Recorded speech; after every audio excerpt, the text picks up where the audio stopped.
நிச்சயமாக நான் உன்னை ஆசீர்வதித்து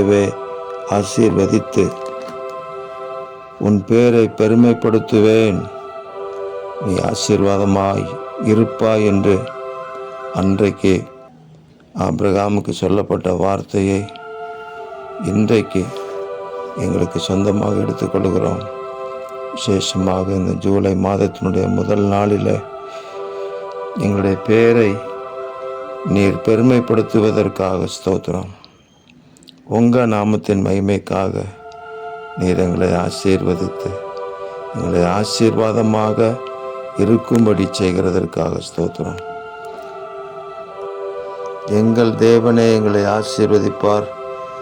தேவன் எங்களை ஆசீர்வதிப்பார். பூமியின் எல்லைகள் எல்லாம் அவருக்கு பயந்திருக்கும் என்று சொல்லப்பட்ட வார்த்தையின்படி தேவரீர் உங்கள் நாமத்தின் மகிமைக்காக எங்களை நீங்கள் இந்த மாதத்திலும் பின்வரும் நாட்களில் ஆசீர்வதித்து இந்த முகத்தை எங்கள் மேலே பிரகாசிக்க பண்ணி உம்மை சேவிக்கிற பிள்ளைகளுக்கும் மற்றவர்களுக்கும் ஒரு வித்தியாசத்தை இந்த பூமியிலே காண்பிப்பீராக. எங்கள் தேவன் அப்படி செய்கிறதற்காக ஸ்தோத்திரம். இரட்சகர் இயேசுவின் நாமத்தில் ஜெபிக்கிறோம் பிதாவே. ஆமேன், ஆமேன், ஆமேன்.